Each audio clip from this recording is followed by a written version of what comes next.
Thank you for taking your time with us.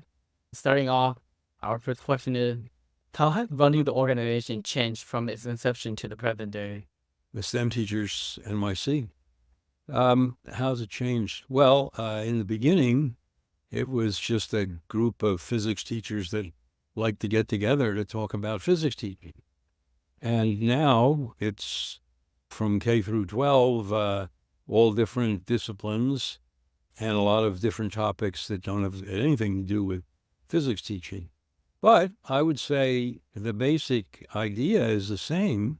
And the basic thing that makes people excited about it is the same, which is a chance to get together with other teachers that are interested and to talk about your craft and to have a leader who's showing you something and letting you do something that he or she has used in the classroom. So you get something usable. We've evolved. Some of the workshops have gone a little bit away from that. But still, it's about teaching by teachers for teachers. That's our little motto, and that was carried through the whole time. What are some significant challenges you faced while leading this organization? In the beginning, I wanted to make sure that it was going to happen, and you can't just do this all by yourself. I was teaching at Teachers College, a course in physics teaching, and some of the students, when they went out to teach, found they weren't getting the support they wanted. So they kept saying, why don't we get together and we can talk about what we're doing just like we did in your class? And I said, because I knew that was non-trivial. That was going to take some work. And I wanted it to have enough mass and enough focus that it would last. I said, no, that I really didn't want to do that or sponsor that myself. But nobody took the initiative. And after a little while, there was more interest. And I got to know Mark Schober. Mark Schober was somebody who had been very involved in the St. Louis physics teachers group. And they had done all the kinds of things that I was thinking about.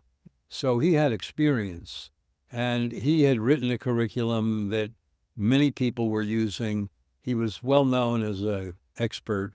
So I knew I had one guy, at least. Mark was outstanding, and he could give the first couple of workshops, and it would get us off to a flying start. So that's what gave me the courage to say, okay, why don't we meet? And I just said, let's meet on Saturday. There were 5 other guys, and they were all guys, and one woman, Jana Glazenberg, who were interested. So we all met. And we had a beer and selected a date, Saturday in a couple of months. We sent out email to everybody we knew. I had a good list of a few hundred. We said, just show up if you want to get together and talk, and possibly found an organization. And 25 people showed up. That was describing the very beginning, the challenges that I saw and how I was conscious about, confronted those things to make sure that was going to happen. I was the one that did have some time because I was about to retire from my main teaching job. I knew that a lot of it was probably going to fall to me, but not the leadership of the workshops, because I had not been in a high school classroom. That was another challenge. I knew all about physics teaching. I'd been involved. I'd been a college professor. So I had to have other people that were going to lead the workshops, because people were going to be coming to find out about what they could use. They didn't want to hear from me about fancy physics concepts. That had to be high school teachers, actual teachers.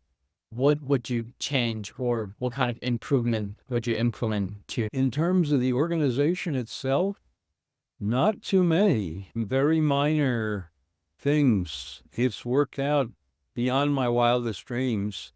The people involved are terrific. I'd say anybody who's going to do this, be very careful about who you take on as a partner, and make sure that it's in writing. Is there an advice that you would give to teachers who inspire to join the organization, something that you would say to them?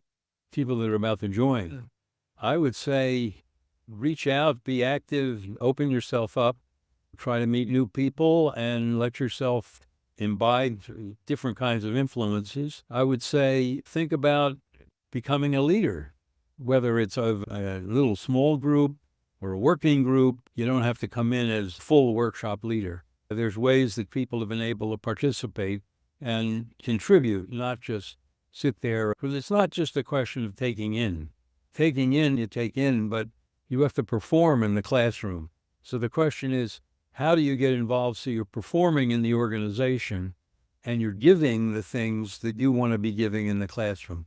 That is the key to it. Sure. I was like to ask, based on, I know you've been to it, do you think these workshops are meeting your expectations, meeting the mission of STEM Teachers NYC, and do they match what you envision them to look like? Yes, definitely. I would say my vision was fairly focused. Yedna has really broadened that. And I think that she's done a magnificent job in doing that. And she's thought of various ways to bring other perspectives, to bring in second language in teaching STEM, to bring in, you name it, and she can connect with it. And I was not good enough with those things or imaginative enough to be able to reach. In a couple of cases I did. I got a second language thing going in one workshop. It was a big success. So when she mentioned that she wanted to do this, I said, oh, that's a terrific idea. And she really went far with it. So I'd say look, we've had various quality workshops. And I'm thinking of this one where this guy convinced me that he could give a workshop, and he ran out of gas halfway through. So it wasn't our prime best workshop. Yeah. And when these sort of things do happen and when there are other problems that come up, do you still play as much of a role in getting hands on these issues and trying to solve them? And what kind of a role do you play? In the beginning, I did a hell of a lot of it.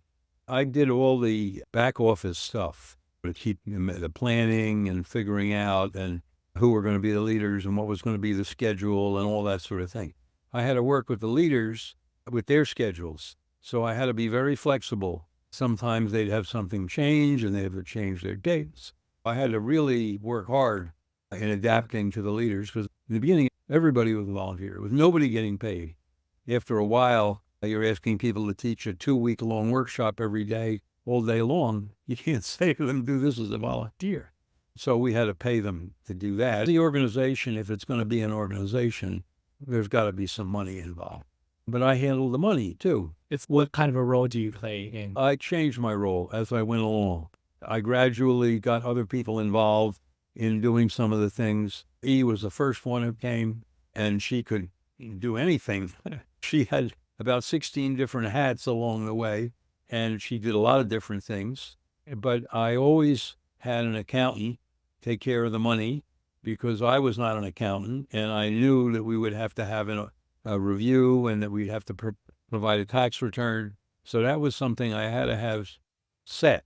So we paid an accountant right from the beginning. As soon as we started to pay people, we had to have an accountant. And so I wasn't directly involved in that.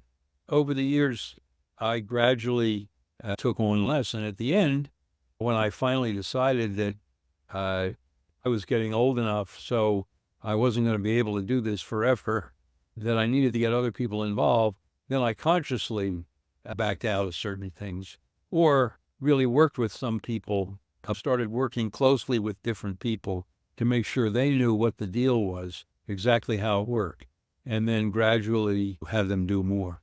As you said, you keep changing your roles in this organization. So what are your thoughts on current educational? Do you have any aspects you like to address? What's the future of science teaching? And that's a very good question. I mean, you can always point to new subject areas, and quantum is my favorite one right now. I invented something, and I'm very enthusiastic about developing it. So I'm hoping that'll play some role in it. I think there's some things that are always going to have to be there, and that content can change. There's lots of different ways to change the content, and more interdisciplinary work, more problem-solving work, hands-on stuff, all that stuff, I think, needs to play more of a role.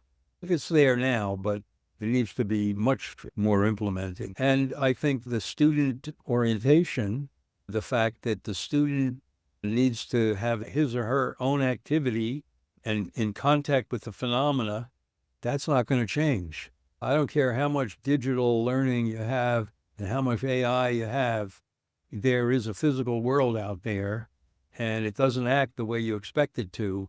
And unless you have had an actual chance to get your hands dirty and to mess with it, you're not going to be a real functioning science student and scientist. So I think that has to be more. It's not enough right now. I thought it'd be nice. We'll have a few physics teachers meeting every month and have a good time. And look what we've got here. We've got a big organization that has had enormous impact, that has payroll and a bank account of considerable amount, and it's got a great future. This is something that is not going to stop. The idea is the same, to have teachers concerned with teachers helping each other, and there still aren't many other people doing that, if any. That's why we got started, and that's why it took off, because the teachers could see that this was something that they couldn't get elsewhere. I think that's still true. Good then to know that actually it does whatever you want. I'm just astounded the way it's taken off and the kinds of people that have got involved in it. I'm thrilled about it, and I'm proud of it. I can't take full credit for sure for the original idea, but still I had those 5 people involved right from the beginning, and Mark Schober. Without them, it never would have happened.